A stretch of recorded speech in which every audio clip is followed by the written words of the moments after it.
Shalom. Welcome back to Mysteries of the Messiah, Season 1, Birth of a Jewish King, as we continue on this journey looking at the birth of the Messiah from a Jewish perspective. I'm so excited about this episode. We are going to be talking about the mystery and the meaning of Bethlehem. And so I want to begin with a Hebrew word. Guess what it is? Bethlehem. That's Bethlehem in Hebrew. That is obviously significant for this time and season because that is the place where Yeshua was born. And I want to read a passage from Luke chapter 2 as we get going. Joseph also went up from Galilee to the city of Nazareth into Judea, into the city of David, which is called Bethlehem, because he was of the house of the lineage of David, to be registered with Mary, his betrothed wife, who was with child. So it was that while they were there, the days were completed for her to deliver, and she brought forth her firstborn son, wrapped him in swaddling cloth, and laid him in the manger, because there was no room in the inn. So Bethlehem obviously plays a key role in the story of the birth of the Messiah. But I want to take a deeper look at the significance here because there's always something more. So the Hebrew word, as we said, for Bethlehem is Bethlehem. Now, why is that significant? We've talked about this before, but Hebrew is alphanumeric. That means letters and numbers are interchangeable. Therefore, every Hebrew word has a numeric value, and the numerical value of Bethlehem in Hebrew equals 490. And that is so significant because the word nativity in Hebrew also equals 490. But probably the most significant 490 in the New Testament that ties the spirit into the spiritual meaning of Bethlehem is when Peter comes to Yeshua, he comes to Jesus, and he says, how many times do I have to forgive? Up to 7 times? And he thought he was really spiritual because according to Jewish halakha, Jewish law, you only have to forgive 3 times. So he's like, I'll double it. I'll add 1. 7 is the number of perfection. Jesus, look, I'm your man. I'm the rock. I'm so spiritual. Jesus, Yeshua is not impressed. He says, that's nice, Peter. 7 times is nice. But what I'm asking for is not 7, but 70 times 7, 490. If there's a number in the scripture, you better believe it's there for a reason. Why did he pick that number 490? Well, because it's connected to forgiveness. That's the key thing. Bethlehem in Hebrew, Beit means house and Lechem means bread. So Bethlehem literally means the house of bread. That's significant in connection to the 490 forgiveness passage because bread and forgiveness are tied together in the scriptures in several places. In the Lord's Prayer, give us this day our daily bread and forgive us of our trespasses as we forgive those who trespass against us. So in the Lord's Prayer, bread and forgiveness are connected. Obviously, at the Last Supper, which was actually a Passover Seder, Yeshua, Jesus takes the bread and he breaks it and says, this is my body broken for you for the forgiveness of sins. Take and eat. So we see bread and forgiveness connected at the Last Supper, but of course there is more. As we've said, Bethlehem 490, Nativity 490, the number of times Jesus says to forgive 490, Messiah was born so that we might taste the bread of forgiveness. That's why he's born in the house of bread. But of course, there is more to the story. And what is that more to the story? Well, I want us to think about it for a minute. The Hebrew word tamim means perfect or complete. And it's so interesting because you can't be complete in your faith unless you forgive.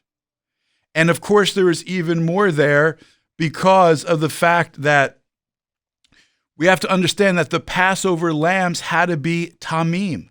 the sacrifices had to be tamim. So Yeshua was the tamim, the perfect lamb, 490, born in Nativity 490, in Bethlehem 490, to bring forgiveness connected to 490, 70 times 7, that makes us complete in him. But of course, there is even more. Peter in Greek adds up to 490. So Peter was meant to embody the forgiveness of the 70 times 7. And boy, he needed that forgiveness because he denied the Lord.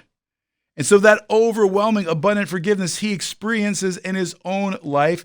And the Greek word to overcome, nikao, which is like the same word that Nike, the shoe brand, comes from, and weos, which means sons in Hebrew. So to overcome 490, sons 490. When we receive the forgiveness that Yeshua offers, we demonstrate that we are true children of God and we can overcome. I don't know about you, but I think that is awesome. How all these things connect the most intricate way. We live in a mathematical universe, even spiritually, biblically. It all connects by the numbers. It just shows God's hand in all of it, the divine design. It's amazing to me. It just kind of blows my mind and increases my faith. But I want to talk some more about the significance of Bethlehem. There's also great prophetic significance. He couldn't have been born in any other city but Bethlehem because he came to fulfill what was spoken through the prophets, the messianic prophecy that had been given. Anyone who wants to claim to be the Messiah has to fulfill the messianic prophecies contained in the Hebrew scriptures. Micah 5:1 says this, "But you, Bethlehem Ephrathah, least among the clans of Judah, from you will come out to me one to be the ruler of Israel, one whose goings forth are from the days of old, from the days of eternity." So according to the prophet Micah, the Messiah had to be born in Bethlehem. But why, of all the cities in the Holy Land, did it have to be Bethlehem? Well, to understand that, we have to understand the historical significance of Bethlehem. Many of you are probably familiar with the story of Ruth and Boaz. Ruth was a Moabite woman. She was destitute. She goes back with her mother-in-law, Naomi, to the land, and she winds up falling in love with this wealthy landowner in Judea. His name was Boaz. They fall in love, and God's blessing is upon them, and they birth the line of King David. So Ruth and Boaz, the love story, happens in Bethlehem, and David is born in Bethlehem. This is the city of David. This is his hometown. So we know that the Messiah was going to be a descendant of David.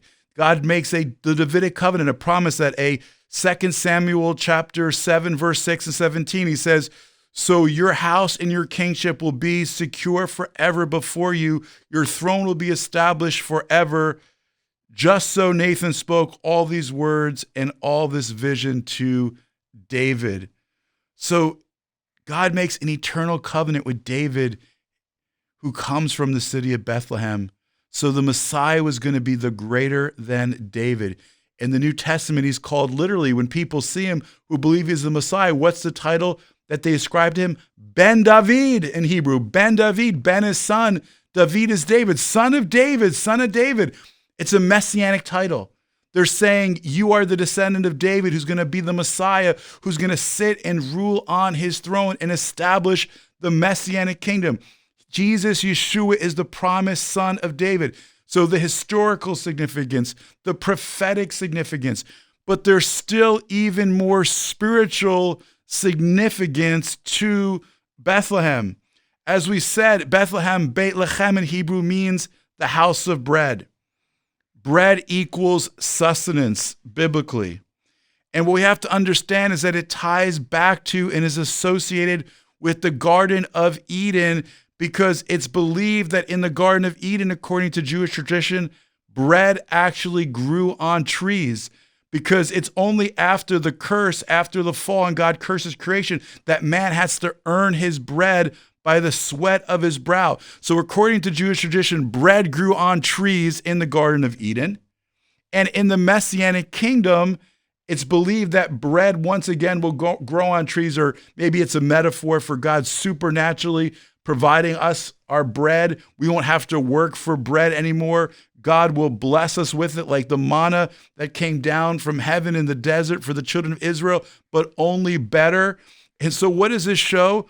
Yeshua came to reverse the curse and restore the blessings of Eden. He multiplies the bread and the fish. And he says, I am the bread of life. It's showing that he is the greater than Adam. He's fulfilling this promise of the bread of the kingdom, which is the bread of life. It's being restored through him. He multiplies the bread and the fish to show that just like God provided in the garden, God was going to provide for his people once again. And it also shows him not only as the greater than Adam, it shows him as the greater than Moses. Like Moses gave manna in the wilderness, Yeshua multiplies the bread because he is the true bread that comes down out of heaven, and all who eat of him and partake of him will find eternal life. Wow, I don't know about you, but I hope that you see there's just so much more to the story and how God is in every detail of the story. And so I know that practically, what does this mean for us? I mean, holidays can be hard, honestly, because of the family history, and a lot of times there's dysfunctions in our family. Every family is a little bit dysfunctional, if we're really honest, and it can stir up those past hurts and those past pains that we've experienced in the context of relationship and family. But Yeshua was born in Bethlehem, the house of bread, to bring redemption and to bring forgiveness. And it's just amazing to me. And it's so important for us to understand this connection between bread and forgiveness, because bread and forgiveness go hand in hand. It's kind of like this. If you see a homeless person who's starving and you withhold food from him and he dies, it's like when you withhold the bread of forgiveness, it's like telling a homeless person to go and die. You can't live without the bread of forgiveness. Without the bread of forgiveness, you will emotionally, spiritually, and relationally starve and die. That's why at this season, the best gift that you could give yourself, the best gift that you could give others, is the gift of forgiveness.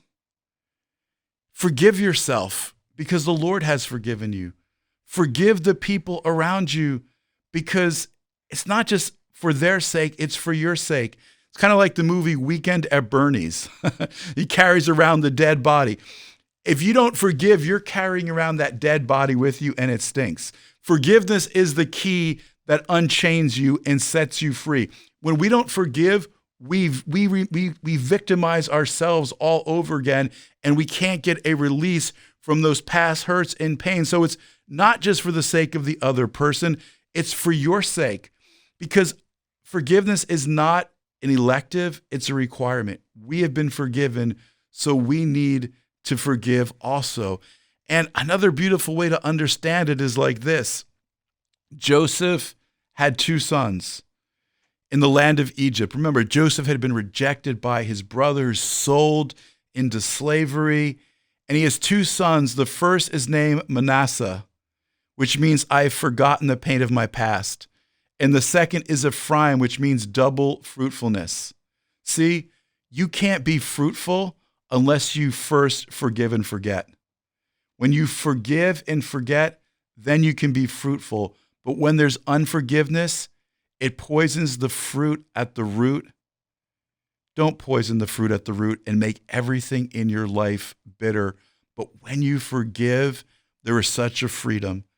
And I know it's not easy. I remember a number of years ago, some of my spiritual fathers who I was doing ministry with really just hurt me.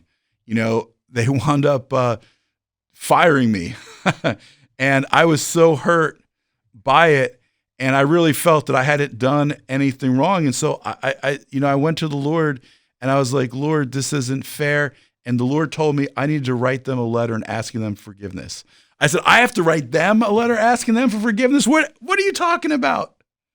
They should be writing me a letter to ask for my forgiveness. They wronged me. I didn't wrong them. And the Lord said to me, do you want to be right or do you want to do the right thing? He said, Jason, I made the first move towards you when you were far from me. Will you make the first move towards them and embody the same grace and forgiveness that I showed you? I got to tell you, I'm so grateful for that lesson, because that lesson has really changed my life, because I do my best to forgive and to forget. And there's such a release and a freedom in doing that. So I just want to encourage you at this holiday season, as we remember the birth of the Messiah in Bethlehem, the house of bread, the one who is born as the spotless, perfect Passover lamb, who's offered you and I the bread of forgiveness that we have partaken of. Offer it to another. Give the gift of forgiveness. Doesn't mean you have to reconcile and become BFFs with those individuals. Listen, if somebody's hurt you and they haven't asked for forgiveness and they're still unhealthy and unsafe, doesn't mean you have to go be friends with them. But the act of forgiveness, of letting go and giving it to God, is one of the greatest acts of faith and a true sign of spiritual maturity that will change your life and change the life of people around you. And that's part of the gift and the significance of this holiday season and the meaning of Bethlehem. We are so excited today to have a very special guest with us, Pastor Chad Veach.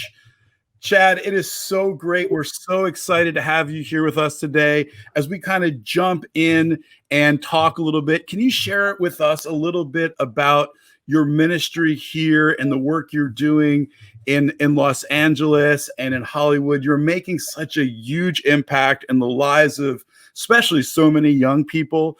Just share a little bit with us.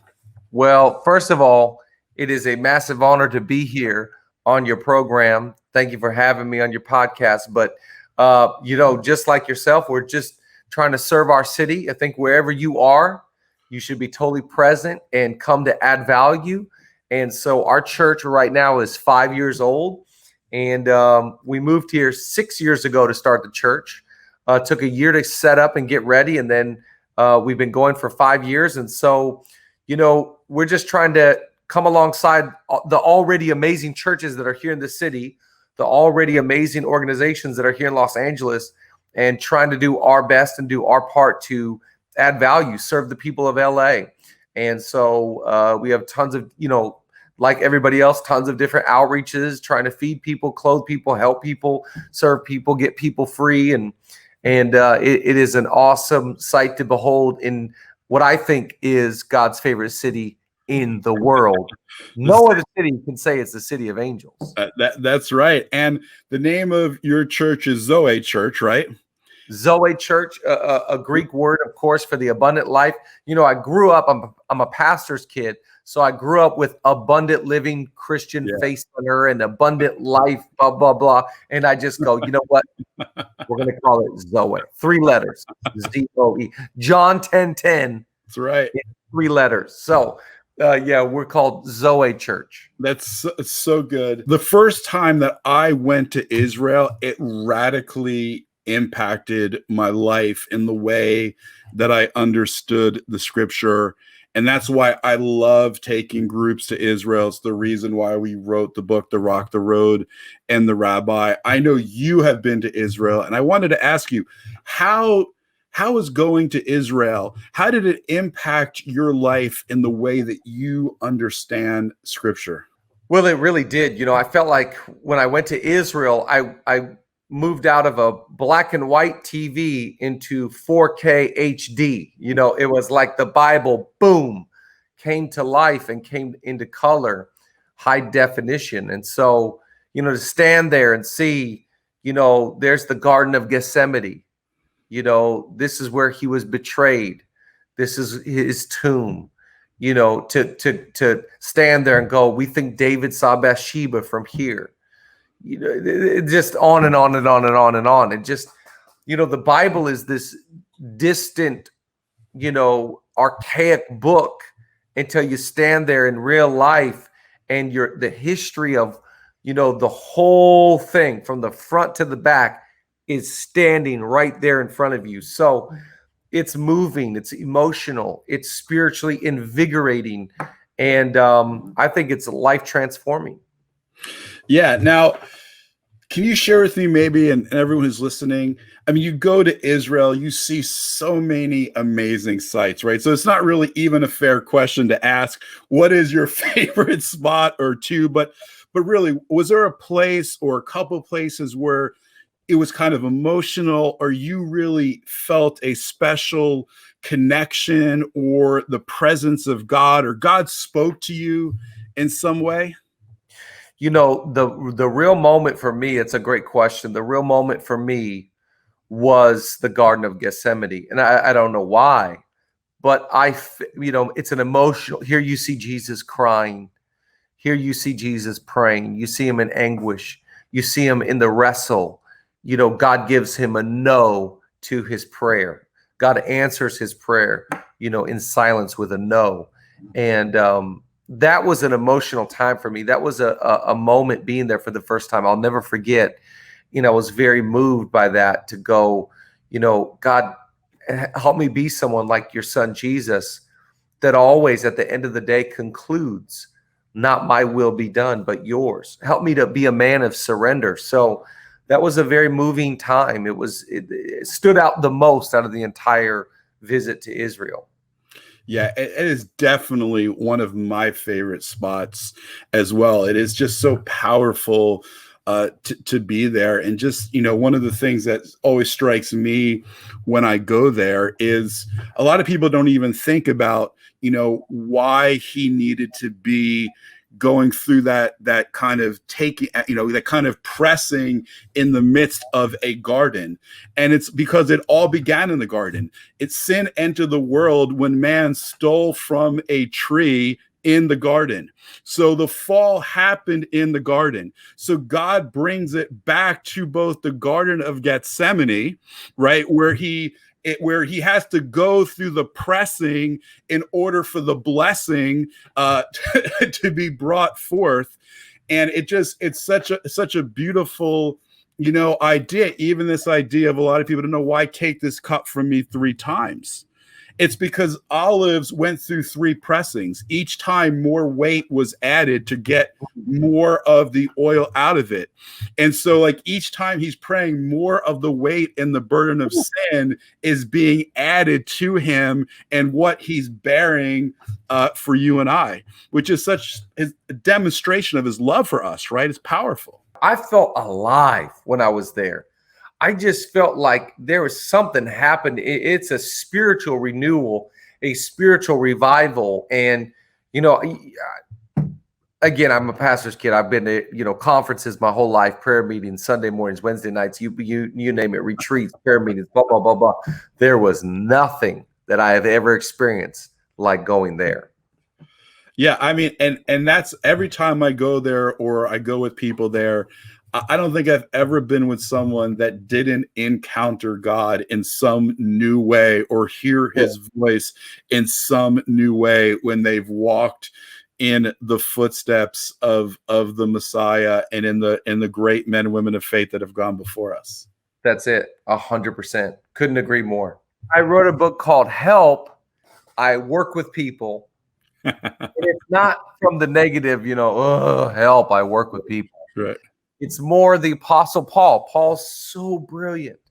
He says, I want to tell you something. When I'm with the Jews, I become like the Jews. When I'm with those that are not under the law, I become like them. When I'm with the weak, I become like the weak. He was interchangeable as a servant to people. And he says, I only do this for one reason.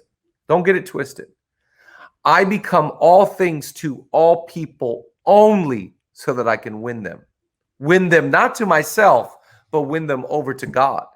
And the reality is you can't work with people that don't like you. Yeah. You know, what was it about Jesus that notorious sinners? It was the grace in which he spoke. It was the authority in which he spoke. But he attracted people that would never step foot in the temple. Yeah. Paul carried that same spirit. And so the book really is about, let's just be honest. God gave his son for humans, Right. broken, messed up, unchurched humans, filled with all kinds of greed, envy, addiction. Just, he gave his son for the world, every tribe, every tongue, every language. And he uses us to go reach them. How will they believe on whom they have never heard? And how will they believe unless somebody sends them? Paul was sent to the cities that we know about, and he ministered to effectively. Wow. We need to be sent. We need to have a heart for humans. So good. So good. One final question. What would you say as a pastor to other pastors and spiritual leaders, influencers that are trying to decide whether they should take the time and go to Israel or not? Well, that would be like me asking someone, are you satisfied with your fuzzy, weak signal television that can't produce the football game that you want to watch? Or do you want to watch your favorite football game in high quality 4K HD? I mean, we're talking about going to Best Buy and buying the big, the big dog, 70 inches, 80 inches of just pure high def. So listen, I'm a Bible college student. I've studied the scriptures daily for over 20 years. I read my Bible every day. I love the scriptures. I study them. I memorize them. I felt biblically illiterate being there with my guide, getting schooled, even on greater insights, understanding, knowledge. And so I would encourage every person, whether you just got saved or you've been saved for decades or your whole life, get to Israel and see the Bible come into real life color.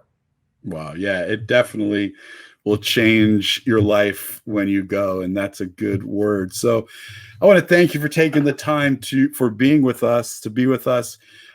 You're an amazing communicator of spiritual truth and wisdom. If people want to get connected and hear more of what you have to say, what's the best place for them to be able to do that? Best place is to go to our church's website, ZOEChurch.org. That's ZOE Church.org. And everything is right there. All right. Well, thank you. We so appreciate you being with us, Chad. Pastor Chad Veach, ZOE Church, blessings on you, my friend. And I hope that one day, who knows, maybe we'll have the opportunity to walk in the Holy Land together. Who knows? That'd be fun. I hope to God it comes true. All right, man. Blessings on you. I appreciate it. I've hoped that you enjoyed this episode on Bethlehem. I just want to encourage you that we are in the holiday season, and I know some of you are thinking, hey, what can I give as a gift? You know what? I know this might sound crazy, but maybe give yourself the gift of going to Israel this year. Maybe give a family member the gift of joining you in Israel. It is the greatest gift that you can give. It is the greatest gift that you can give yourself because it is life-changing. The new friends that you make, the level of connection with the loved ones that you go with, the spiritual bonding, the relational depth, the spiritual growth that you experience. I really want to encourage you, come to Israel. I'd love to have you join me on one of our Rock Road and Rabbi tours. You can find out more at rockroadrabbitours.com. You can check out more of my teachings on fusionglobal.org. But I also want to really encourage you to check out our partners who we take people to Israel with, and they have some awesome resources on their site as well, premierisrael.com. They are great friends. They are amazing. We love working with them. We love working with them to take you to Israel. So I just want to encourage you, check it out. Subscribe to the podcast so you never miss an episode. We're going to be having so much more coming out. There's show notes that'll provide you the links and some more information. And if you're watching on YouTube, This is all videoed as well. You can just click the link below. Hey, I just love doing this with you all. Thanks for joining me on this journey. I look forward to continue taking it with you. Shalom, shalom.